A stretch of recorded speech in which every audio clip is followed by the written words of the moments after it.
Hello and welcome everyone to today's session, Chapter 6, the Yoga of Mind over Matter. When the hearts are awakened and the intuitions purified with love. Sita Mata tells us about the Yoga of Mind over Matter. And I welcome Dena ji to this platform. Welcome, Dena ji. The platform is yours. Thank you so much. Namaste. Namaste, everyone. It's good to be back. I'm sorry I couldn't be with you last week. I had some unexpected travel. But I'm always happy to be back to talk about my favorite topic, which is Sita. So why don't we begin with just a few minutes of meditation, and then I'm going to read some sections from that chapter and then apply it to our own lives. As when I was writing this book, with each chapter, it seemed so relevant to today and to what personally I was going through and collectively as a world what we're going through. And so I kept going back and forth between what was happening during that time and between what's happening today. And I think in order to really internalize the teachings that are coming through Soma from Sita, it's important to think about how it applies to our life. So let's have a few minutes of meditation just to attune ourselves. Sure.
Okay.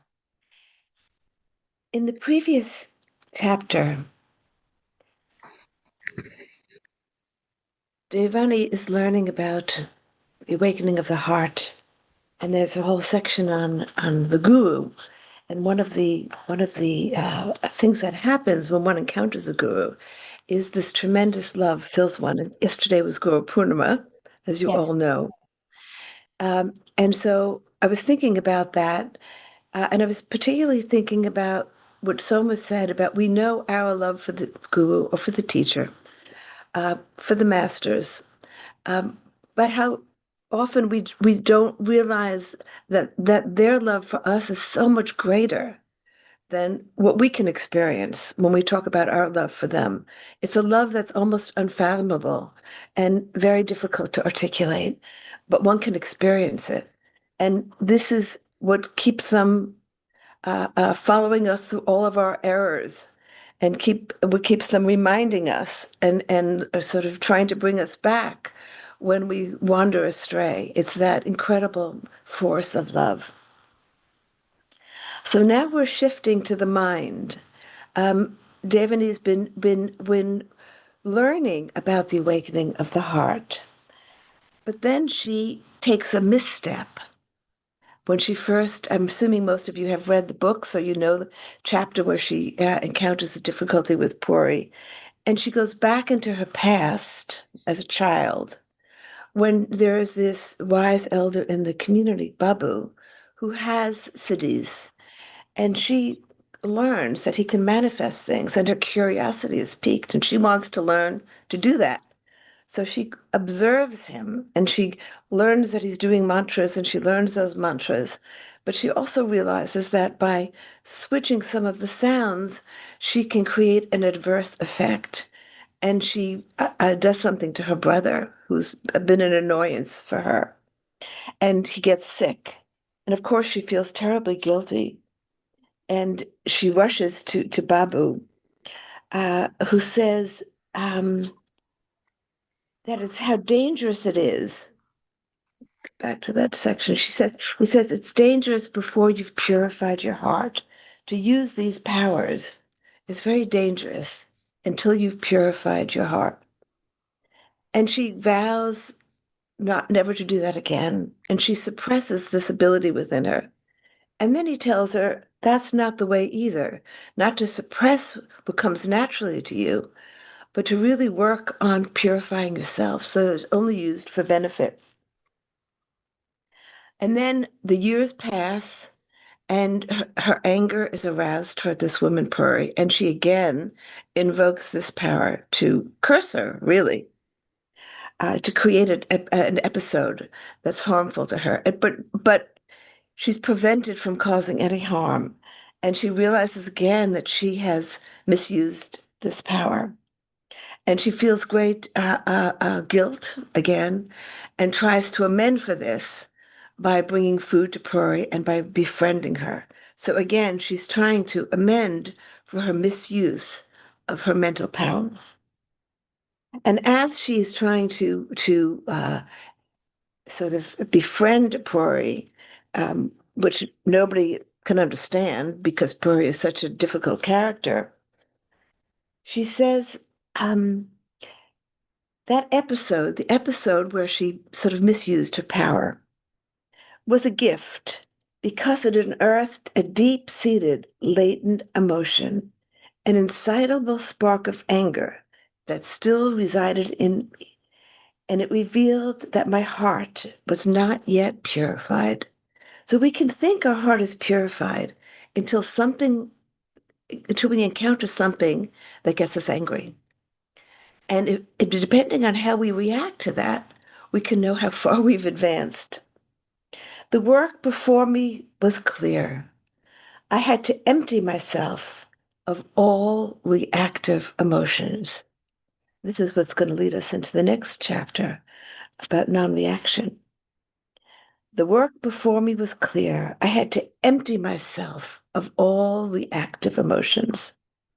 I came to understand more deeply Babu's words, and they set me on a path of deep introspection.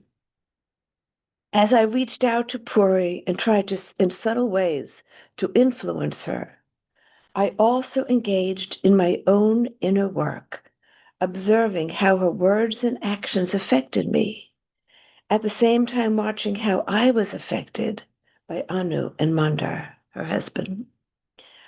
All three of them were like mirrors, held up before me, enabling me to see my reactions and to work to neutralize them. That is an important sentence there. All three of them were like mirrors, held up before me, enabling me to see my reactions and to work to neutralize them. If we only understood that those who cause us the most trouble are often the best teachers. When we think about that, pause to think about that. The people we have easy relationships with, we don't have to struggle with anything. There's no issue there. It's those who cause us difficulty, who cause us to react. They are the ones who are teaching us. Those situations are what's causing us to do our inner work. And we can either look at them as annoyances and we just want to be free of it, or we can look at those situations and those people as teachers. Because she had the wisdom to see them as teachers, she was able to use the circumstances to grow spiritually. Something else happened. The more I tended to my own inner garden, the more I noticed how those around me were being affected. While the actions of Manish and his followers did not change and even grew worse, the people most adversely affected began to come together and a new communal feeling emerged, a sense that we had to look out for each other in a way we didn't need to previously. I couldn't help but see the connection between what was happening on the inner and outer planes. This connection may not be obvious or noticeable to the inattentive eye, but it exists nevertheless. The connection between what we are going through internally and what we see on the external plane, it's all connected because the outer is a reflection of the inner. When we see all the ills in the world today, we have to recognize that it's a reflection of our collective inner experiences, inner feelings. As little by little, I conquered the vestiges of anger. Abilities that I had as a girl long suppressed began to show themselves again without my making any effort. I began to see that what we needed would manifest. I understood now what I hadn't understood years earlier when I was consumed by curiosity and the desire for mastery over matter. That desire, along with so many others, was gone, and all I wanted was complete surrender to the higher good, to be a willing vehicle through which the creative cosmic power could flow without claiming or desiring any credit. The following years were a time of growing division in the village, but also growing unity. Despite the dire direction in which we seemed to be heading, people did not lose hope because those who suffered deprivation were supported, and many of us experienced a new quality of communal care. As it is said, adversity can also be a portal to new opportunities. Now, this is true in our individual lives as well as the collective life. Adversity can be a portal to new opportunities. I'm going to speak about that when I finish reading this section because it's all to do with how we use and perceive situations.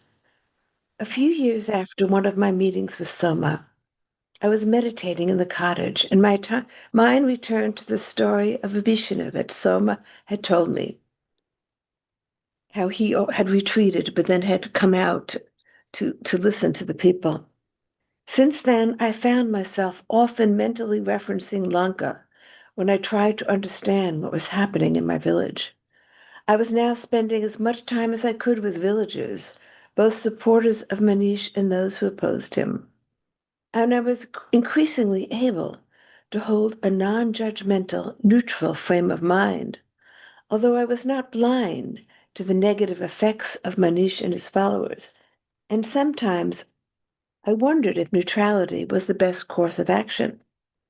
I couldn't help but ask myself if I was doing all I could to set aright wrongdoings.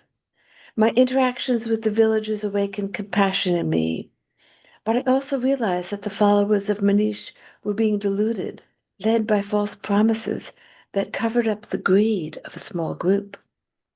Increasingly, I was abiding in a place of unity, despite the great divisions in my outer environment. And this helped me personally. But I often wondered how I could help others feel this unity, to feel a bond even with those of opposing views. It's very difficult to feel a bond with those of opposing views. The thought kept coming to me that I could do more. I remembered Soma telling me that while in Lanka, Vibhishana had a soft heart and could not turn on his brother. But once the battle began, a fire arose in him, a fire set by Ram himself, and he was no longer able to remain neutral. He had to take a stand, and he did, mentally aiding Rama, since he knew many of the weaknesses of his brother. I had been focusing on the heart, but now I was being called to employ the power of the mind, to once again set a fire, not an outward one, as I had previously done, but an inner one that would combat the darkness, the ignorance that blocked the light. How to act without resorting to retribution and anger. This was the dilemma set before me. I soon realized that I was not alone in seeking to resolve this inner debate. Oddly, I was beginning to feel Babu's energy reemerging in the village, but it wasn't coming from any single person. It was emerging from a small collective. A new beneficial formation was coming into being in the subtle field that would steer the village through its difficult times until it could reach a resolution. It was through this experience that I came to know more deeply the relationship of mind over matter, how an energy formation in the subtle world affects the outer plane. But time is measured differently in that interior landscape, and what seems like minutes there unfolds on Earth in the span of years. There are 2 points that I want us to elaborate on. One is this idea that misfortune provides an opportunity, a potential for growth, a potential for greater growth than when things are moving smoothly. When things are moving smoothly, we tend to plateau. We don't have to make much effort.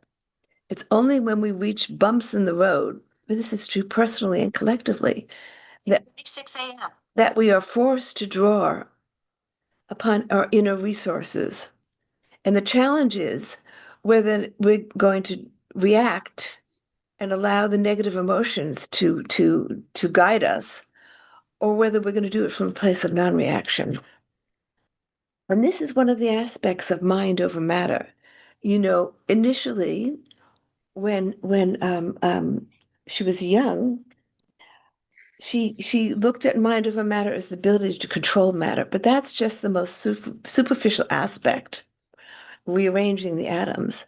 The deeper aspect of mind over matter is how we use our mind to turn unfortunate misfortune, negative situations into beneficial ones. And and on a collective. So I was thinking about this recently in terms of a world situation. There are many things happening in the world today, and each area is being affected slightly different by what's happening. But one thing we know is this war in the Middle East is impacting, creating an oil crisis. And I was Yes. listening to one of the environmentalists, one of the key environmentalists in the US, Bill McKibben. Mm. And most people here in the US are very sort of despondent about the lack of attention to climate change and the denial of climate change here in the US. But what this environmentalist said is this war is sparking a new opportunity, is that suddenly people are realizing they can become energy independent by renewable energy. And he talked about the case of Australia, which has really used this situation and it was heading in that direction anyhow, that so much of their energy is renewable now that there are times of the day when electricity is free. There's Mm. free electricity because there's so much sun or wind that there's an abundance.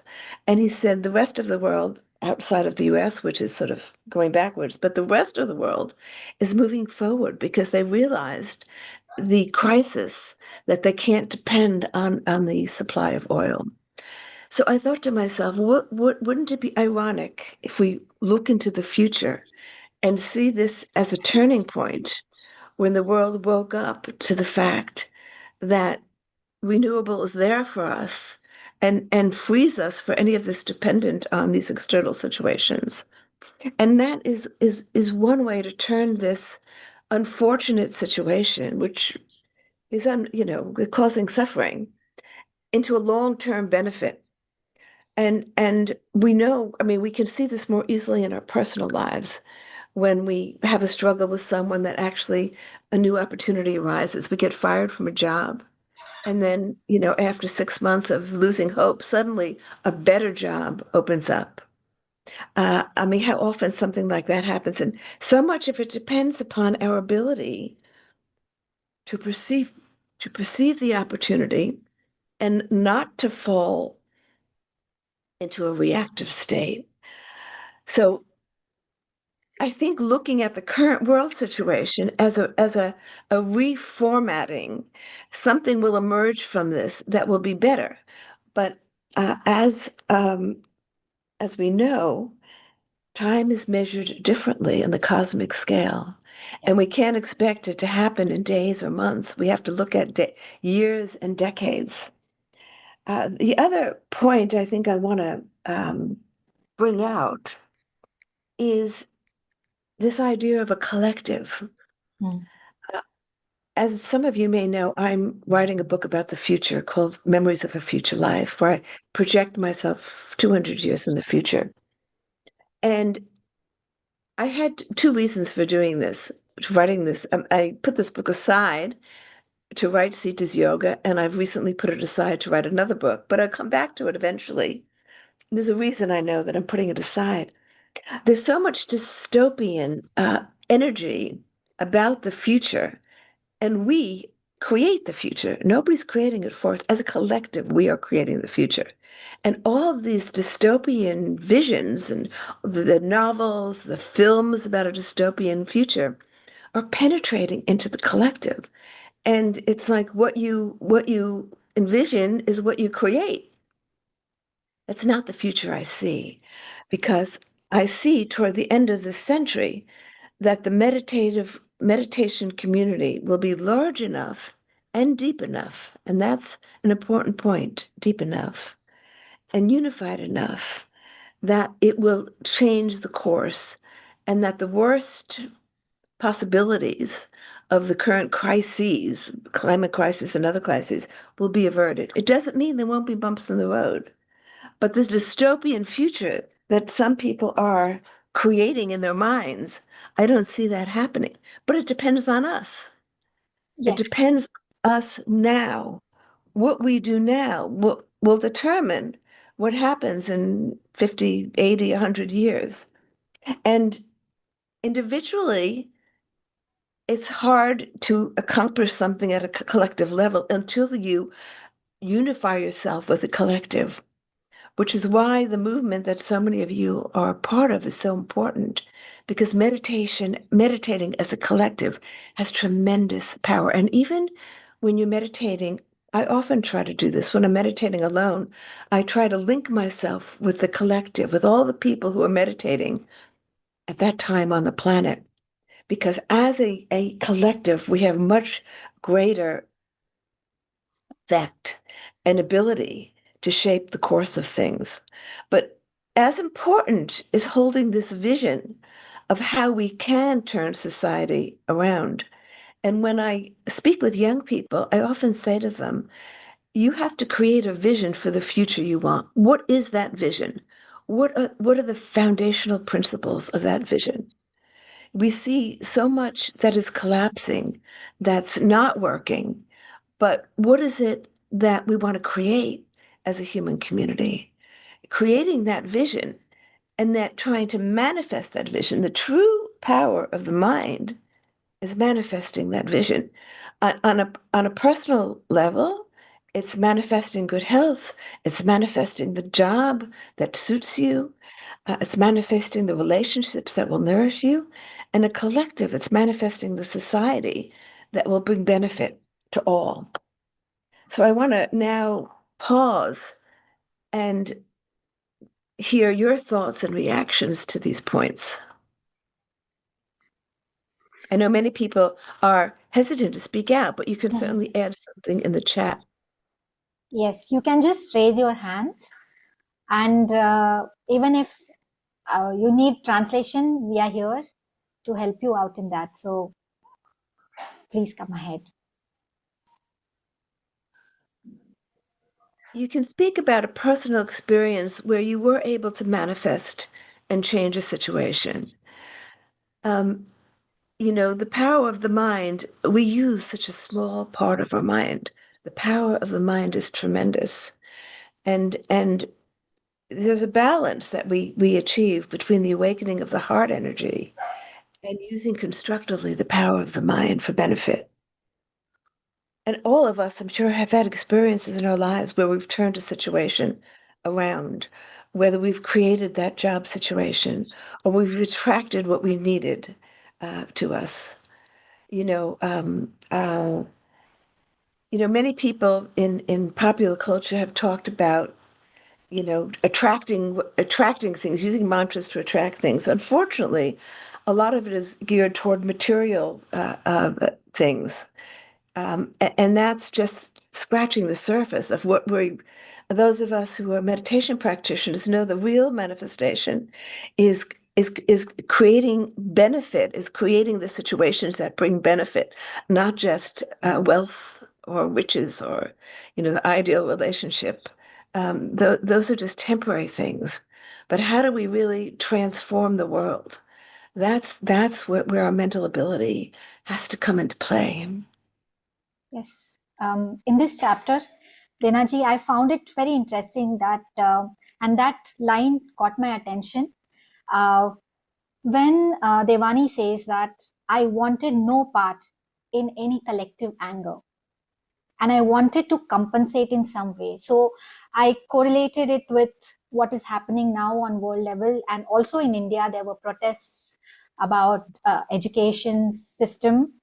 So sometimes we ask these questions that how can I contribute, and without even realizing, we we sometimes become emotional and contribute it through the anger or resentment.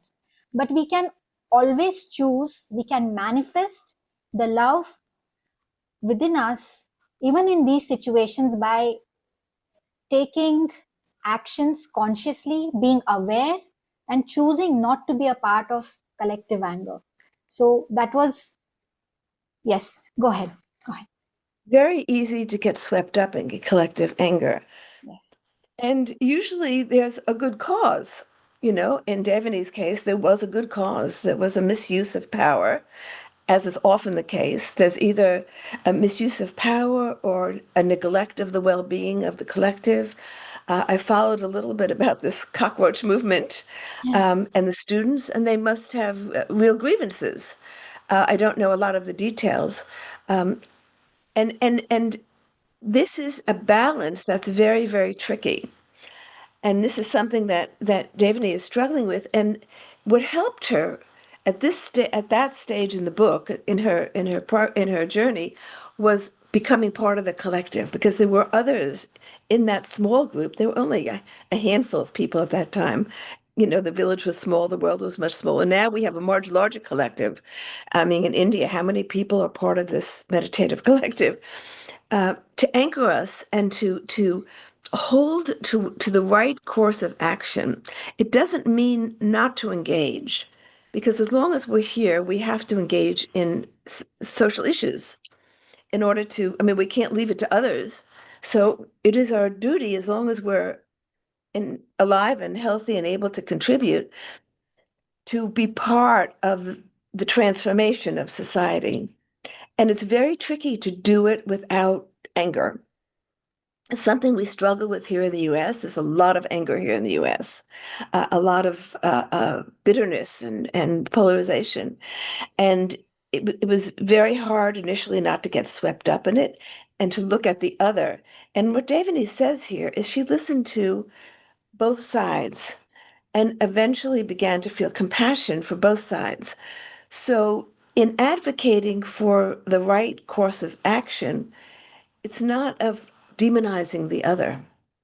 It's sort of understanding that they're deluded by false promises or by whatever. They're not understanding the deeper nature, but not demonizing that other. And I think we all have to continually work on this, advocating for right action from a place of being centered and being, in other words, as we all go deeper into meditation, we become more identified with the witness. That's a Yeah. very important thing to remember, to remain connected to that witness even while in the middle of action. I mean, that's sort of Krishna's counsel to Arjuna. Do what you have to do, but also remember that you're not the doer. You're not the mm, one doing it. mm. And that helps, it's our personality that slips into anger because we bring so much of our own experience to it. But if we remain more identified with the soul, with the witness, then we know we're on this battlefield and we have to act, but we are not the doer, and we're not going to be responding because of our own anger or our own emotional impulses.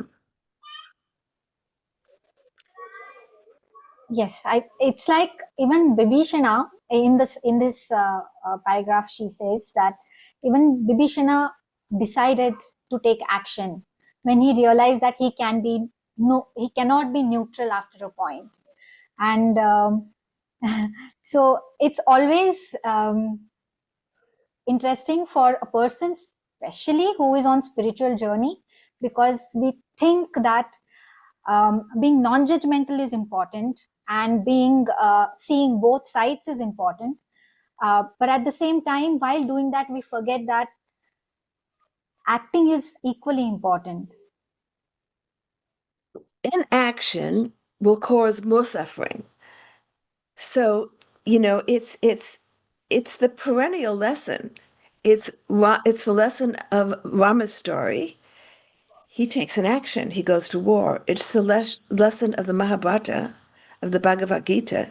He takes an action. He goes to war. We've had wars recently, and some wars are seem to be inevitable because one attacked, and what is one to do? One has to resist that.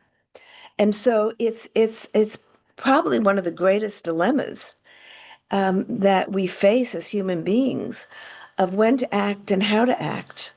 And there's no easy answer to that. But one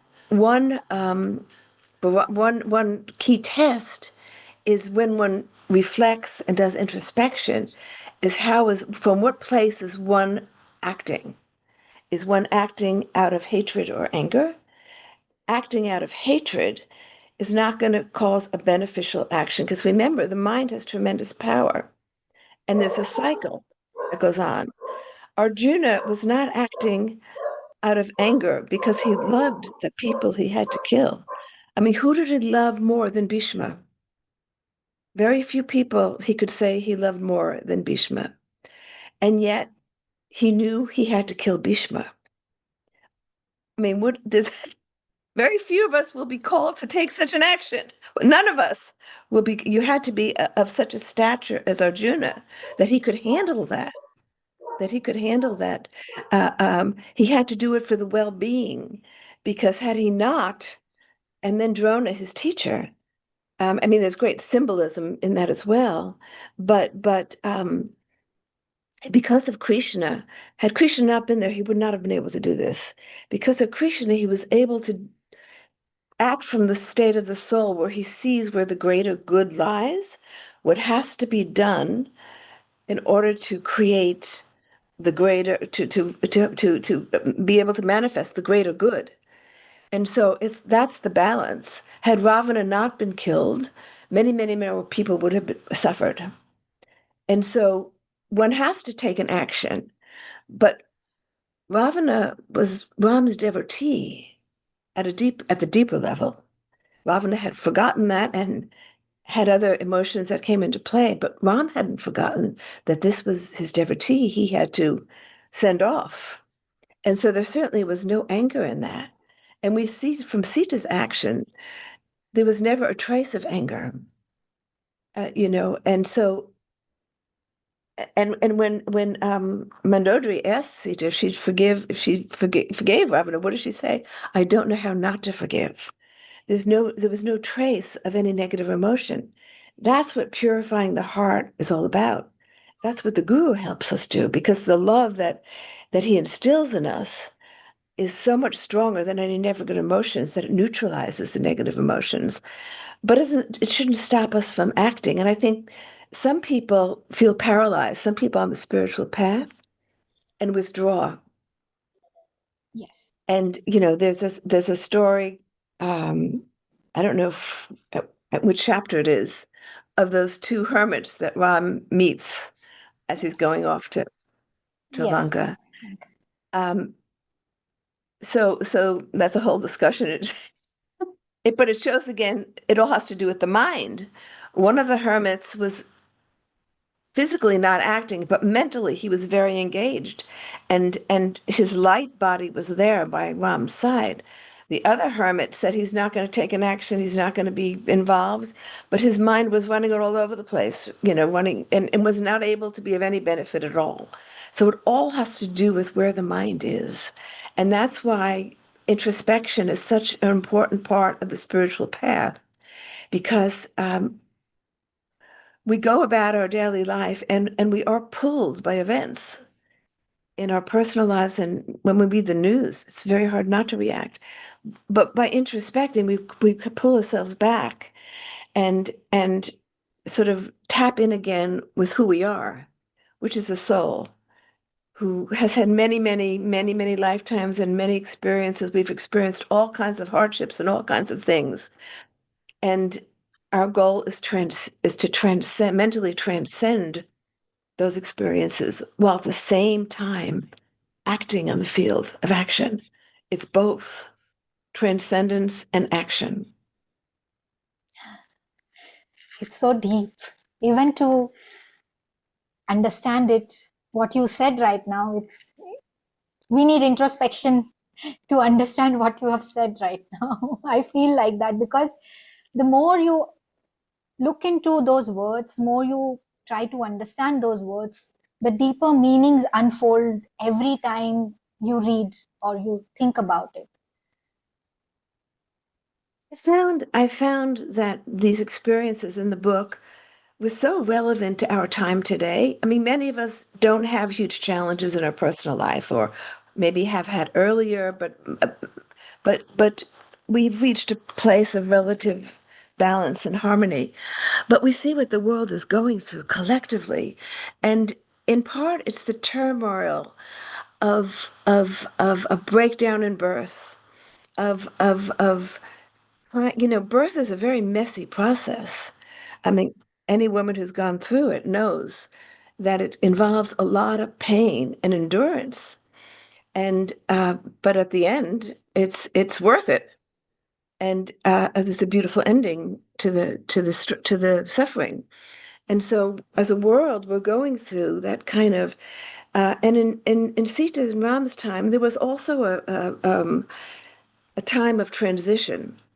It was not an upward movement; it was a downward Down. movement. But there were ways of maintaining. I mean, so much of what the sages did during those times was to try to preserve spiritual knowledge so that it would not be lost as we descended into Kali Yuga.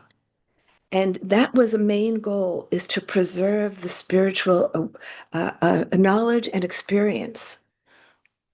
And all of their efforts were toward this. And it has been preserved through the darkest of times. There were many, many centuries of very dark times on this planet. Even though it seems dark now, we've come out of it. It's not nearly as dark uh, uh, as it has been in earlier times, in terms of the suffering that people had to endure, the misery that many people lived in. And but we still are in an emergence, a time of emergence, and that is a birthing process. And we all are called to help that by using our awakening heart and our mental abilities. The mental abilities for visioning, for the process of visioning. That's what the mind does. It creates a vision of what we personally, in our personal lives and collectively. And so we have to employ the power of the mind, guided by the heart. Yes. You said that the mental power is about visioning. That's actually, and we last time we spoke a little bit about quantum physics as well. So sometimes I believe that, is it all right not to vision, but be open to the outcomes of the actions instead of envisioning something like, I want to manifest something like that. But instead of manifesting, keeping it open so that the universe gives what is exactly right for you at that moment for your evolution. A very important point, actually, because if you have a strong desire for something, you want to be a great writer, you want to be an opera singer, whatever it is, and you create that vision for yourself, you put a lot of energy into it. It might not, for karmic reasons, it might not manifest in this life, but it will manifest at some point in the future. So you're setting in motion a desire that will need to manifest at some point, but you don't know when. You have no control over the when. That may not be, I mean, our goal is to sort of like to get rid of our desires. But for some people, if that's a strong enough desire, so be it. When I think of manifesting a vision, I think more as a collective, as we think about the ills of our society. Well, what kind of alternative scenario? What kind of world do we want to create for our children? What are the fundamentals of that? Certainly more based on dharmic principles. So what does that look like? A society based on dharmic principles. I have told you, many of you, about my experience in Oroville, which was the creation of a vision set in motion by the mother. But without intense spiritual practice, you bring the same behavioral patterns that you had in the world. Mm. And so it doesn't really change. It's just a sort of like an isolated mini model of what the world looks like with minor adjustments. So if we're really going to create a new society, a dharmic society, what what would those principles be? And I think looking back into the past, looking back to the time of Devani, we can see it was much more a sharing society. There was much, because it was much smaller, and there was a much stronger, the individuality was not as pronounced. There Yes. was not a focus on, you know, this world is, I should get as much as I want. It's about my happiness. Our society, certainly Western society, is based on the individual, Mm. individualism, which has come to the extreme now, to such an extreme that there's anybody can accumulate as much money as they want, regardless of the impact on others. And so this has created harm now, created a lot of harm. So looking back to earlier times, we have to, one of the principles I would think, as I reflect on this, is much more of an identity as collective well-being. How do we benefit the collective? How do we function as a collective? I mean, our individuality is about our individual growth and fulfilling our potential, but not at the expense of the collective. So these are the kind of things I'm talking about as we, and I think there's more talk about this, more Mm. recognition Mm. that the extreme individualism that we've Mm. been taught is leading to has led to a lot of harm, not to us but the planet as well. And so we're part of that, all of us are part of that revisioning of how to reformat society, which is absolutely necessary as we move into the higher eras. Yes. There's an evolutionary push that's going to force us in that direction, but we are part of making it happen. Yes. A bigger picture, envisioning a bigger picture on a bigger level, not just with the definition, the limited definition of I, but the actual unlimited I we are. And so, envisioning from that point of view, yes, definitely. Yeah. Being part of a meditation collective, as we see as the book continues, that this collective helps Devani live much more in the unified field. And so what happens in one's individual life becomes less important Mm. because you're operating from a higher level. And as we evolve beyond Earth life, there comes a point when we no longer reincarnate on Earth because there's no reason to, unless there's a specific mission where we can be of assistance or we choose to be of help in some way. But then we work from a higher field. We were still advancing the material creation, but we're working from a higher field to do that. That's the field that Devani moves toward as she finishes her earthly rounds. Doesn't mean she doesn't come back, but she comes back from that higher plane. And we see throughout the book the engagement with that higher plane. And one of the transformative experiences I had in writing this book is it helped me connect to that higher plane and to be aware of myself operating from that plane at the same time. And this is true for all of us that I'm functioning on Earth. We have to connect with that part of us that's part of a unified field, and we could be of much greater benefit when we call upon those resources from the higher planes.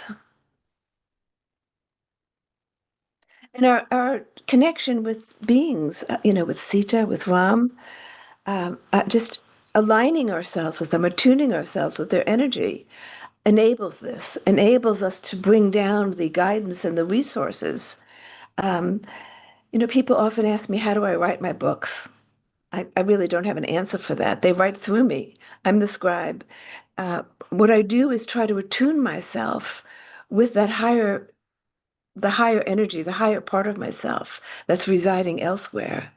And as a result of that, these things come through me. Yeah, it gets manifested into matter through the energy. It's manifested into matter. Exactly. And many of the sages talk about that, which is why some of our spiritual practices, the reciting of mantras, Mm. visualizations that we do in our meditation, are part of strengthening our mind. Yeah. Um, but as we learn from this chapter, at the same time, awakening the heart energy so that we don't fall into misusing that, because it's easy to fall into that. You see a villain on the world scene and you just sometimes want to throw out a curse at that villain. One Mm. has to be careful because you have to take responsibility for those things. Yes, and in this chapter, it's very um, the important point what is mentioned is, even if you use the curse or use the powers of manifestations for something which is bad, you will need to so-called bad, if you will need to repay those karmas, and earlier you do that is, and we see that Devani does that when she uses the mantra on her brother, and later when she is in adulthood she uses the second time. She has to repay what she has done, even though she was aware. And she says that it's better that I be reminded of that, what I have done through karma right now, than it lingering over the period for the future. So we'll have to repay it. That's this. I often remind people that the law of karma is not a system of reward and punishment. It's designed for our learning. Hmm. And Devani was wise enough to see that this was a great experience for her because it showed her that she still had that shred of anger in her that she had to purify. And and um, and we see that if we examine ourselves, when you see a villain on the world scene and you just want to curse that man, it shows you that you still have Anger. a shred of Yeah. anger. Yeah. Instead of knowing that karma will that person will reap the results of their bad actions. That's the universal law. Yes. And all one can do is provide the opposite, is work to strengthen the beneficial forces, the positive forces, the awakening forces, putting one's energy there. I think when we know that universal justice always prevails. It may be today, tomorrow, or day after. I think that's when we realize this, we can discern between justice and retribution very well. Yeah. Yes, retribution continues the cycle, and justice is done neutrally. It's not as I said so often. It's not for the sake of punishment. It's for the sake of awakening. And if that soul doesn't learn after the first time, it will happen again and again until finally there's a wake up. And we all see that we repeat our mistakes, but at some point we stop making them because we catch on. Yeah, this is the result that I've gotten from doing this 3 or 4 times. And so that's how we learn. That's how we awaken. And some of us are slower than others, but it's okay. I mean, the universe is eternal. There is no hurry. I don't know when I said there is no hurry, there is hurry, there is no hurry. I don't know. It's a little confusing for me right now. One lives within the Earth time frame and outside the Earth time frame. One wants to see beneficial results quickly, but knowing that in the universal time, what is years is just minutes, seconds. And so something that might take, and the higher realms, it's like that. What maybe 100 years in our time could be just a few days. In that realm, and so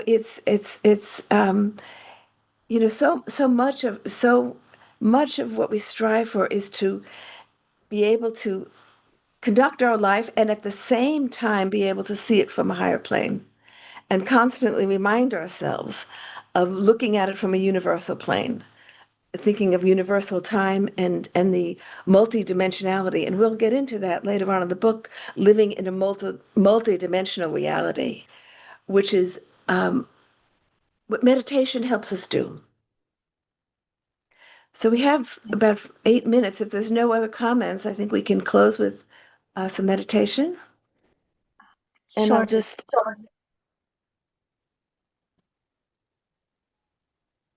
so as we're meditating, I'll just read from Let's Close Our Eyes. And Devani says, when you attune yourself with that universal intelligence, you tap the creative power that is innate in all of us. When you tune yourself with that universal intelligence, you tap the creative power that is innate in all of us. Anger blocks us from attuning ourselves with that universal intelligence. Fear blocks us. So, in order to be able to attune ourselves with that universal intelligence, we have to clear away the emotions that block us. And what helps us the most is the power of the heart helps us clear away those negative emotions so that we can attune ourselves with the universal mind and we can become part of manifesting what the universe seeks to manifest.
Mm. I will meet you in 2 weeks. Yes, we'll Yeah, meet in there's two a weeks. very slight possibility I may have to travel at that time, but I will. I don't think I will, so I'll confirm with you. Yes, But I hope to meet you in 2 weeks. yes. Take Otherwise, care, next time whenever possible. Yes. and we'll Thank you, continue on everyone. with non-reaction. Thank you, everyone, for your presence today.